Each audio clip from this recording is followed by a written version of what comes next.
It is good to see a lot of familiar faces and to meet a lot of new friends. And so I can't wait to spend the next couple of days with you. My name is Jeremy Everett, and I serve as the Executive Director of the Baylor University Collaborative on Hunger and Poverty. And it is always a treat to be able to host good friends doing very meaningful work around the state of Texas, around the country, and even around the world, to address food security and strengthen economic opportunities for all people. So we are glad that you're here. You are going to be drinking from a fire hose, I hope, for the next day and a half. And with that in mind, and with our wonderful folks here at Baylor who provided the food for us tonight, or this afternoon, and will continue to do so for the next couple of days, we wanted to ask Don Arispe, my friend, mentor, and board member, to bring a blessing to kick us off.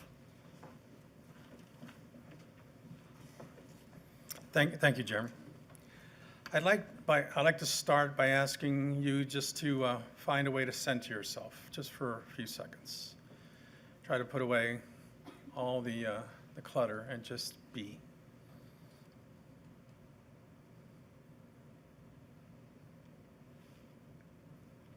I'd like to share a reflection with you written by a woman by the name of Camille A. Grippon. I hope I'm not mispronouncing her name. I don't know her, but I wish I did. And she begins by sharing a passage from James 2, verses 15 and 16, and she says, "Suppose a brother or a sister is without clothes and daily food. If one of you says to them, 'Go in peace, keep warm and well fed,' but does nothing about their physical needs, what good is it?" And then she goes on to say, "It is never possible to forget the gaze of a child who is hungry, or the desperation of a mother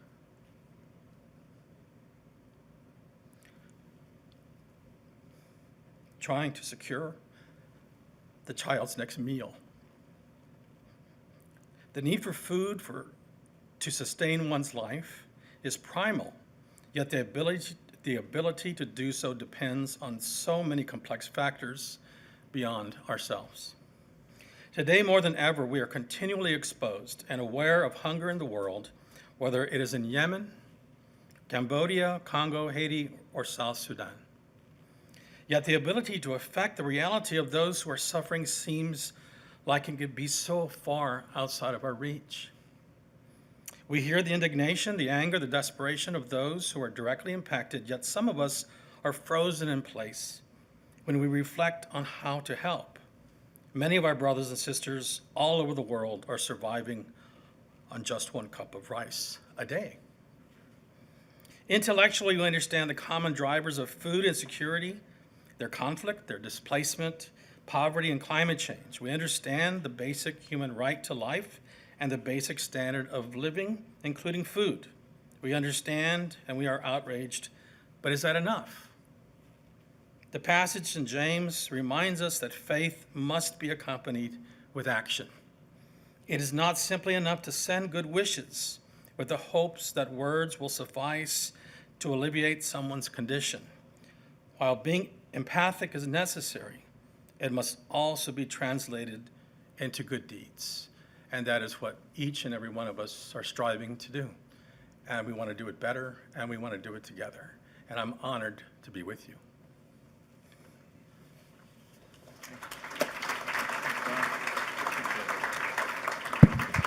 Amen. Don, I have known Don since I lived and worked in San Antonio's West Side community 20 years ago now, which is hard to believe. My hair wasn't quite so blonde, back then. I don't know. We got a great group of people from a lot of locations. So I want you to, if you got your phone, put it down. If you clear yourself some space, because I'm going to get you to stand up here for a second. Okay, if you're from Texas, stand up. See our Texas folks in the room. Okay, we got a lot of good Texas folks in the room. All right, have a seat, Texas folks. All right, if you're from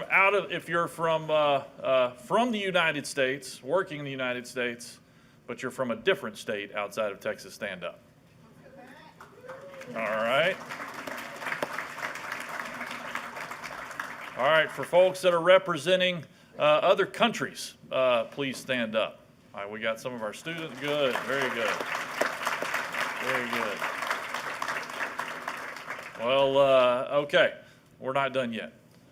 So one of the things that we do a lot of, and you will hear us say, if you haven't heard me say this before, that no one organization or sector can end hunger by themselves. It inherently requires all sectors to work together. So you have to get industry working alongside government, working alongside nonprofit organizations and faith communities. We've all got to work together if we want to actually solve the problem. Now, fortunately, our farmers and ranchers are doing their part. They're growing and producing enough food to ensure that everybody should have access to the food they need to live as God intended. But the rest of us, our job is to ensure that everybody has access to that food so that they can live the lives that we want for them to live. So with that, we promote a model we call hunger-free communities. Now, this is a model that we at the Collaborative did not develop. The Alliance to End Hunger, so I'm going to ask my friends from Alliance to stand up here, from Washington, D.C., Minerva Delgado.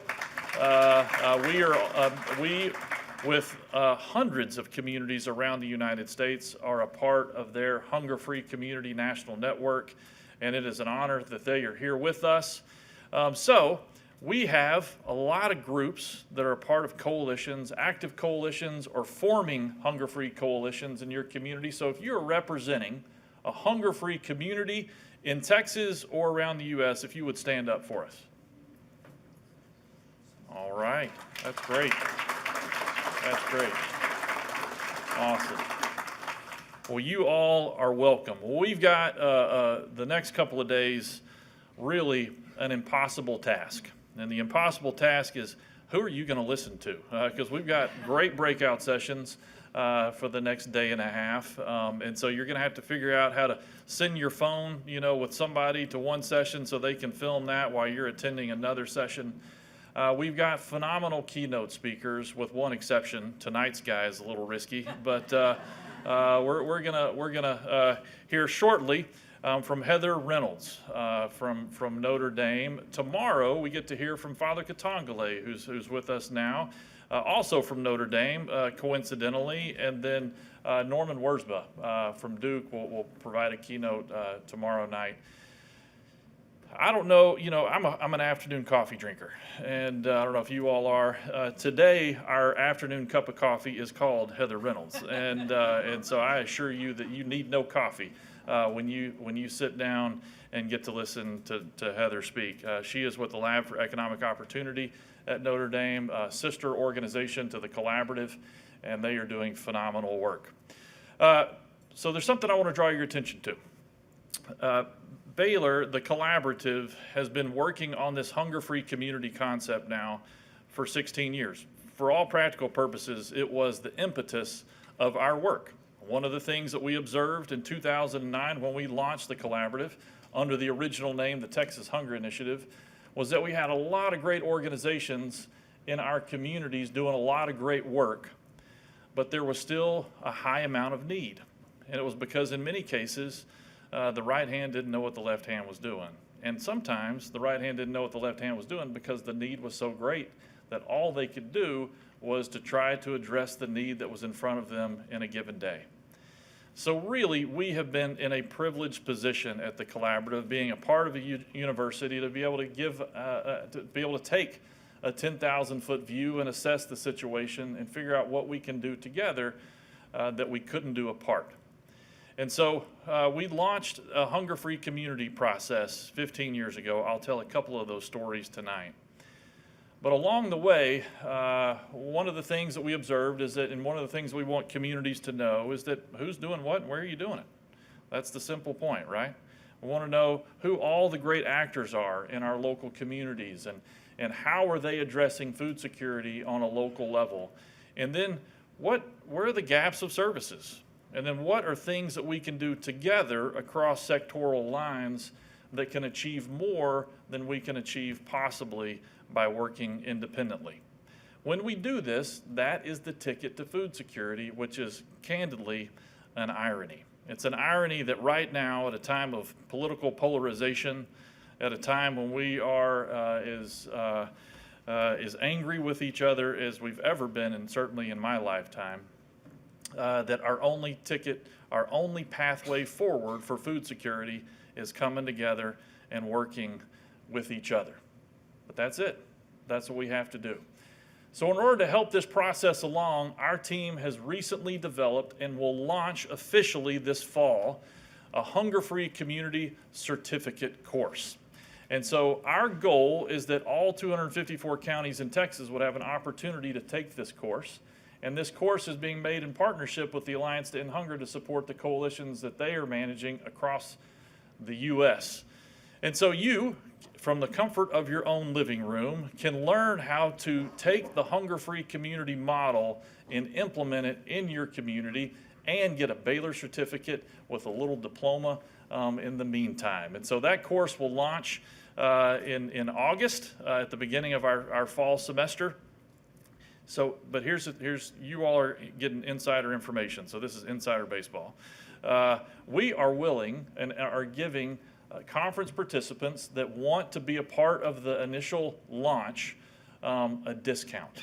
So if you go right now and scan this QR code, for those of you who want, and note that you are here together at the table, then you will be eligible for a discounted option for this first cohort this year. Is that correct, Grace? Is that okay? Okay. Since I'm picking on Grace, I would actually like Grace to stand up. Grace Norman, everybody, puts this summit on every year with her team. We are all here at the help because Grace mainly told us to be here, and so we are grateful for you. And I'd also like to introduce Dr. Jenny Howe. Jenny, if you would stand up. So Baylor University just launched a new strategic plan called Baylor Indeeds.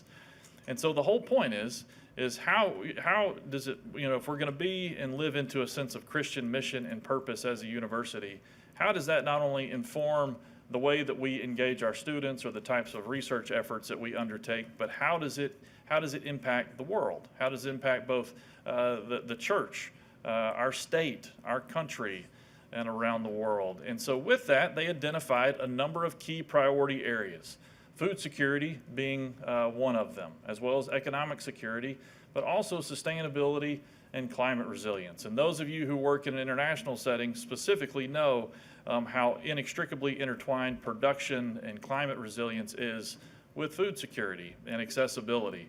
And so we partner with Dr. Howe in her program that she leads, the Theology, Ecology, and Food Justice program, to be able to bring in a wide variety of speakers with some just vast knowledge. And so we are grateful for your leadership at Baylor, Jenny. We are grateful for your leadership with Baylor Indeeds, and we're grateful for your partnership with the Collaborative and the Summit. So with that, I want to acknowledge we have great sponsors for this summit. You've been able to see some of their names so far. This particular session is sponsored by the Episcopal Health Foundation out of Houston. Now, the Episcopal Health Foundation is dedicated to improving health, not just health care, in Texas. They provide millions of dollars in grants. They work with community partners, congregations, to provide important research as well as community-based interventions. They have partnered with us now for many years to address food security and have always sent a great representation of congregations that they serve to this summit. And so we are grateful for your partnership. And Willie Bennett is a board member who is also working with the Episcopal Health Foundation. So thank you. Well, I'd like to invite the J. Razor Philosophy Professor, Chair of Philosophy, Tom Hibbs. Tom is a friend, an advocate. He has been instrumental in growing the work of the Collaborative here on campus, to introduce our speaker. Tom?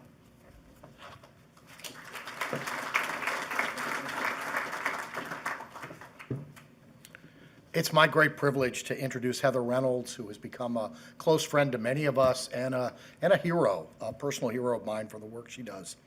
She is the Michael L. Smith Managing Director of the Wilson Sheehan Lab for Economic Opportunity, LEO, at Notre Dame, an anti-poverty research lab, an expert on poverty and nonprofit strategy.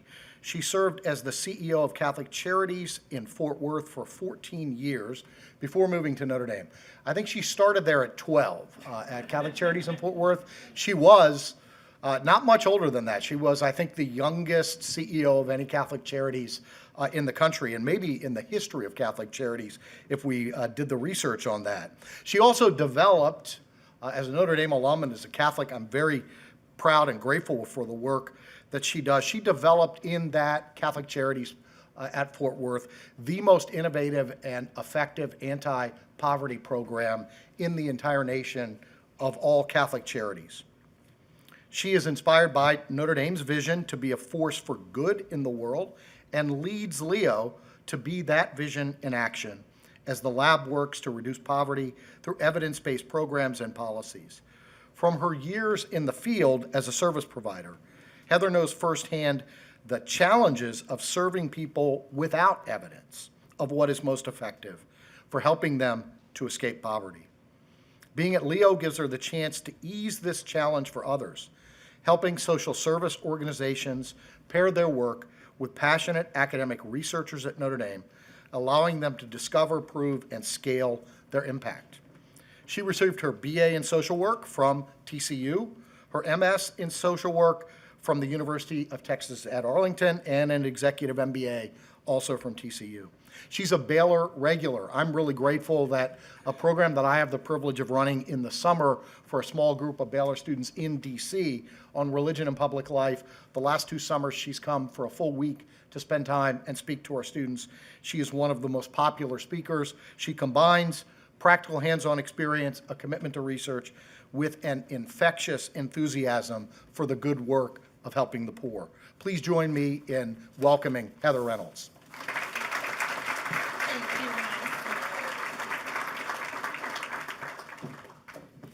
Hello, everyone. Thank you so much for having me today. It is a real pleasure to be with each and every one of you.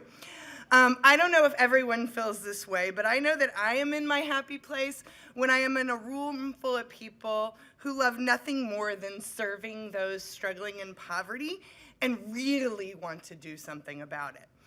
I think one of the reasons I love y'all so much and find so much peace among you and this room is it really boils down to a shared value system I often feel when I'm surrounded by what I would call my people. And when I think of that shared value system and really what that is, what comes front and center to mind to me is that Jesus' love and belief that we are called not just to love those experiencing poverty, but to actually prefer the poor. As Catholics, we call it preferential option for the poor and vulnerable. The Baptists in the room might rightly take us front and center to Scripture, particularly Matthew 25, when Christ reminds us whenever we welcome the stranger, whenever we feed the poor, whenever we visit those in prison, we are doing it for him. We are seeing him. Many of the rest of you in this room might also call it being people of goodwill, fighting for justice. However, what I would say is at this time, at this point in our nation's history, we each probably have a lot of strong feelings and emotions about everything that is going on and how we are preferring the poor. This poverty-fighting work is hard. The rhetoric is off. We take a step forward, we take several steps back. And I find myself reflecting on my own emotions quite a bit at this point in my life. And when I find myself worrying or angry, or if I'm honest, maybe even spiraling a bit, I keep finding my God there, tapping me softly on my shoulder, reminding me that this isn't about me, this isn't about my emotions, this isn't about the latest news story, an indignant coworker, maybe even a celebratory family member.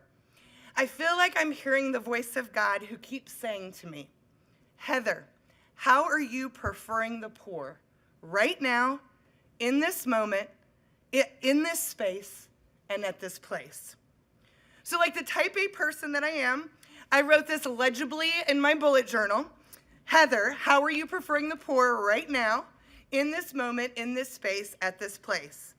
And I'm reflecting on it every day, bulleting where I'm finding myself doing this, where I'm finding opportunities I may have missed, past stories from my life that can give me some clue how I can prefer the poor. Show up.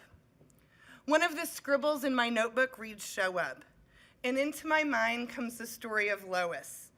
Very early on, and for a very short time in my career, I served at Catholic Charities as a therapist. At the time I met Lois, she had a whole lot of life behind her already. She was probably in her early 80s. Lois would come to each of our counseling sessions very well prepared. She would have her pen in tow. She would have her notebook with a long list of things she needed to update me on. And what I will never forget about Lois is how she would end every update to me with "bless their heart." Lois meant it in a very genuine way. Not in the way that we Texans can sometimes say, "bless their heart," where we're doing a lot more judging than we actually are doing blessing.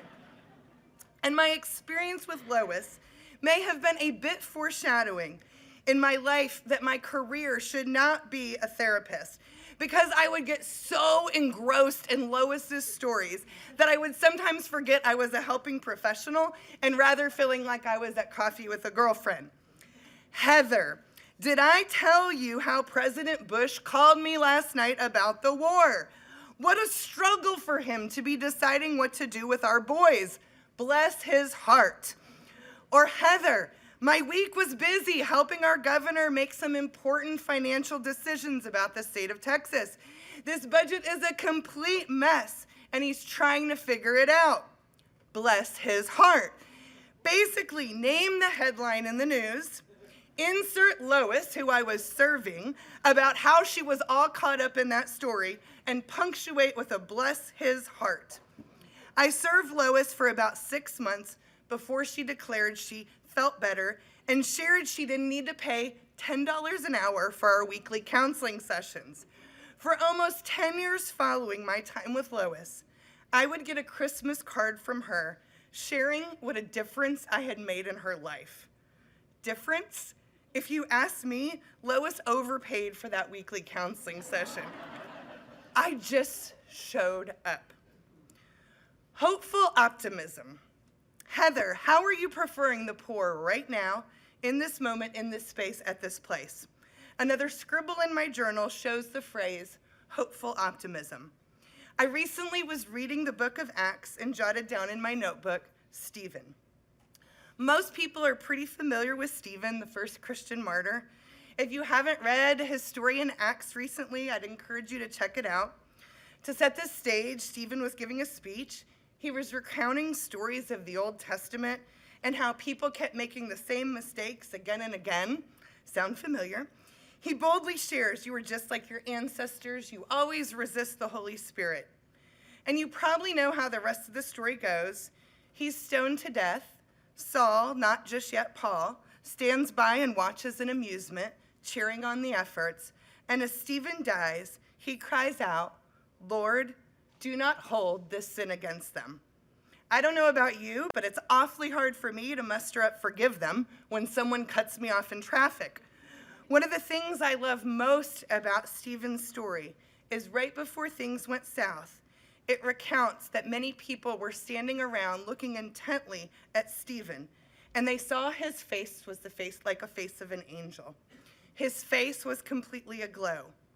And I have to envision that glow from Stephen's face came from a deep-seated wisdom that he knew what was coming next, a hopeful optimism about uniting with Christ. It's funny, and I don't know if everyone can relate to this, but many people in my life, the people in my life, both past and present, who get you really deeply and have that really profound impact on your life. Oftentimes when I think about those folks, there's a glow around them.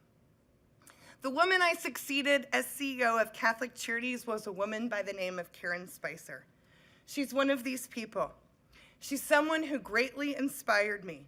She had polio as a child and learned to walk, not once, not twice, but 3 times in her life. At the time I met Karen, she was again wheelchair bound, but that didn't stop her from serving a mission to end poverty until her very last breath. Karen and I worked together for about 3 years. In the last 6 months of her life, she was diagnosed with a rare liver disease. One day, she asked me to come to her office, and she shared, "I am sick, and I believe you are the right person to take my place." I told her she was nuts. I was 25 and had no business running a nonprofit organization. She wrote me a letter a week later explaining why she thought that was the right path forward. I told her she was really sweet, but no. That Karen got tricky and said she needed me and asked if I could help her, serve as her associate director, and take on some responsibilities that she didn't feel good enough to do. She appealed to the helper in me, and I agreed. She died 3 weeks later. The board chair called me at the time and shared since I was Karen's next in command, it was up to me to lead while they did the search for the future CEO of Catholic Charities. I cried every day as I drove into the office for 6 weeks. And 6 months later, I ended up being named the new CEO of Catholic Charities, which formed and shaped my life forever. All because of a woman I had known only 3 years who had incredible belief in me and completely changed the trajectory of my life. I think of her very often. And it's funny because when I think of her, like Stephen, her face just shines. And trust me, there was nothing glowy about Karen in her final days. In fact, her illness made her jaundice, and she couldn't have looked more unglowy. But the way I see Karen is with the brightest glow that, like Stephen, stemmed from this hopeful optimism, both related to solving poverty and even her personal belief. Activate truth. Heather, how are you preferring the poor right now, in this moment, in this space, at this place? I write activate truth. Today I work at Notre Dame. I run a research lab called LEO, or the Lab for Economic Opportunities. Every day, and we all see it, poverty stifles hope, opportunity, and dignity for millions of Americans unable to escape its cycle. And we know so little still about what works to lift lives up. As little as 1% of money spent on poverty has evidence behind it that it works. Those experiencing poverty not only deserve better from us, they deserve and are worthy of our best efforts. I will never forget soon after becoming CEO of Catholic Charities Fort Worth, there was an article in the local newspaper about a homeless shelter executive director who was retiring. He had served for 2 decades in Fort Worth in this role. And he was quoted in the newspaper as saying, "I don't believe the homeless are any better off on the day I am retiring than the day that I began." I remember feeling completely deflated and sad when I read this. This man had dedicated 2 decades of his life to serving some of the most vulnerable, and he felt nothing was different. Is that the legacy any of us in this room want to leave a decade or 2 from now? That's not work I'm interested in, and I hope you're not either. And more importantly, that's not what should be expected of us in this room, where there are others counting on us to provide solutions to the poverty they're experiencing. LEO exists to power service with research. We find amazing nonprofits like many of you in this room. We provide free research to understand the causal impact of the work. And once results are in, we share what we learn with providers, philanthropists, policymakers, allowing each success we find to inspire thousands more. We believe that rigorous research is a powerful means to an end to injustice, an end to this horrible cycle, and an end to poverty. The place I work every day, it's hard. We're dealing with tough challenges, building evidence with nonprofit organizations. But I will tell you, it is the most hope-producing work I have ever been involved with. Because think about this. If we are really going to be serious about making change in our country, we need to treat the services we're giving out as seriously as you would find the medical community design services.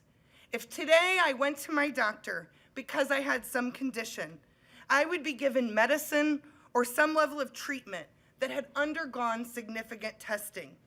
The treatment I got or the medicine I got wouldn't be based on a hunch or a best guess or whatever the government would pay for. It would be backed by testing and evidence that it works. To illustrate, let me share about one of our 108 projects at Leo, the Goodwill Excel Center. The Excel Center is a program that started in Indianapolis. We met the Excel Center at Leo and were immediately impressed. The organization had built their model off of evidence that showed that the GED is really not all that equivalent to earning a high school diploma. They had developed the Excel Center to help adults get their high school diploma and post-secondary credentials, all while surrounding them with supportive services, childcare, case management, transportation, you name it. We spent time vetting the organization to see if it was one we could take on. Were they serious about understanding the impact of their work? Was their program well-defined? Could they have a treatment group, those who could get their services, and a control group, those who did not? So we could really answer the question, was it that program, that service, that intervention that made the difference? And the Excel Center spent time getting to know us at Leo. Are these researchers people who really care about our clients and what we're trying to achieve? Will engaging them answer the questions we desire to have answered about the impact of our work? Will engaging this research shop help us grow our reputation through third-party validation, leading to more funding and to more policy impact? We all answered yes to those questions, and our partnership began. The Excel Center providing their services, and Leo providing free research to them, joining together on a mission to figure out what works. Fast forward several years, the results for this project were excellent. They showed graduates of the Excel Center experienced a nearly 40% increase in earnings 5 years after applying, and the growth industries that they were being employed in were industries where they continue to grow and can continue to increase their earnings. The group who received the help also experienced more stable employment. But what we did together next, we did not stop with knowing. We moved on to why we wanted to build the research, build the evidence in the first place, and that was to drive to impact. 3 things happened. First, while we found this program worked, we found there was one population it did not work for, and that was those who were exiting jails and prisons. And so rather than the Goodwill Excel Center saying, good enough, we're just gonna serve, they said, okay, we're gonna develop a supplemental program and we're gonna have Leo tested to see if this helps this specific population also have the intended outcomes we want them to have. They believe they owed it to those they serve. Second, we took this information together and we advocated hard in the state of Indiana to expand the program.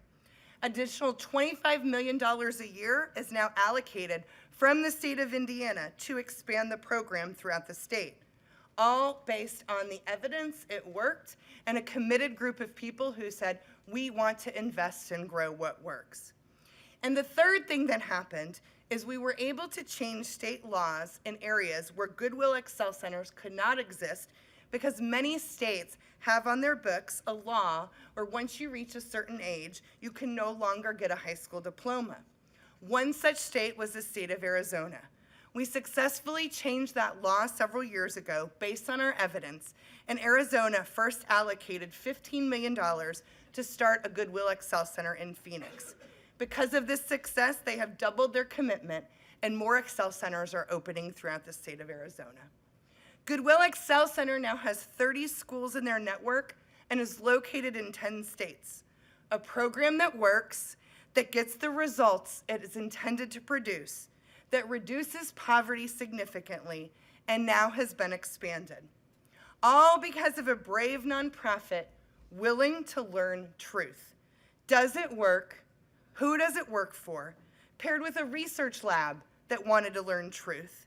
Paired with a team together who, once we were able to find out it was successful, wanted to ensure that that truth was activated.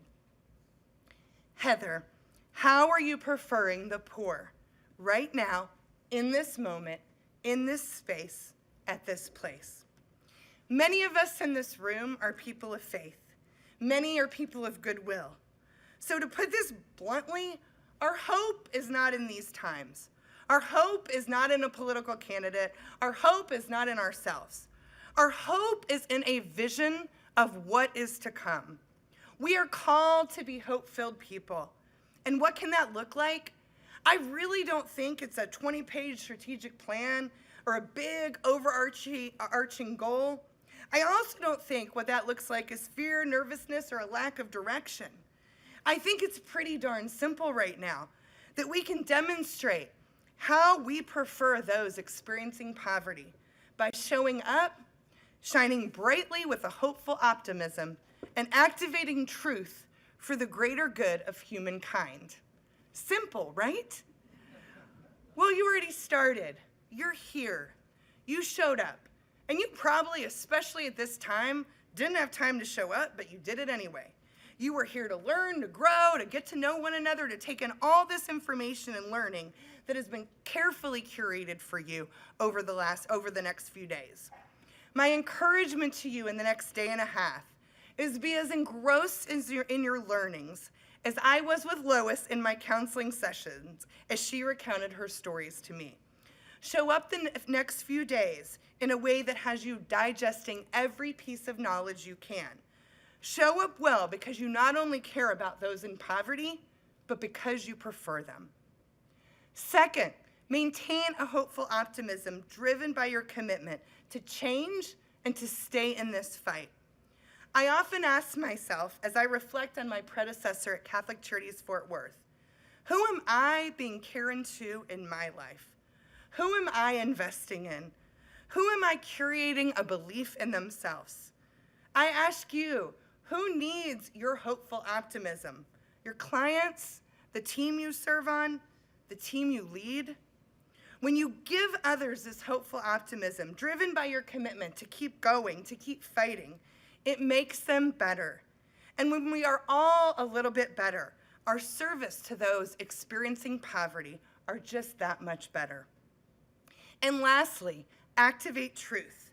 For me, this means not asking what works, but asking what we owe.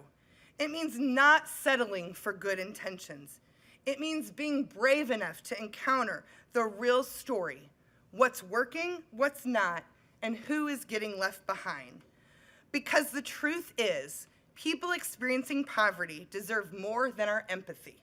They deserve our very best. At Leo, we build a specific kind of evidence: hard data, measured impact, real results. The methods look different, but the heart behind it is the same. Uncover what works so we can do more of it.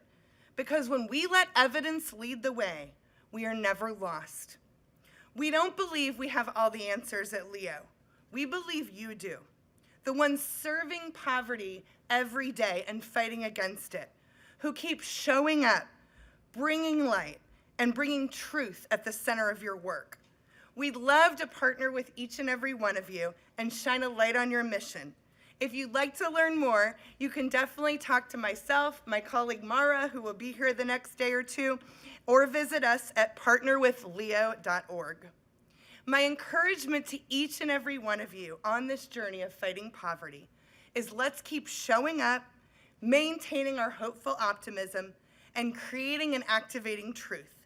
Because preferring those experiencing poverty, it is not just a moment, it is a mission. Thank you for your time today. It is a joy to be with each and every one of you.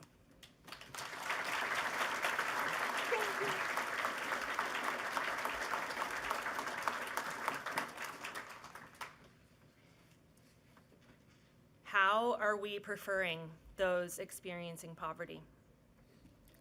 May we all expand our vision for and ability to prefer the poor. I hope you find new ways to do that this next day and a half.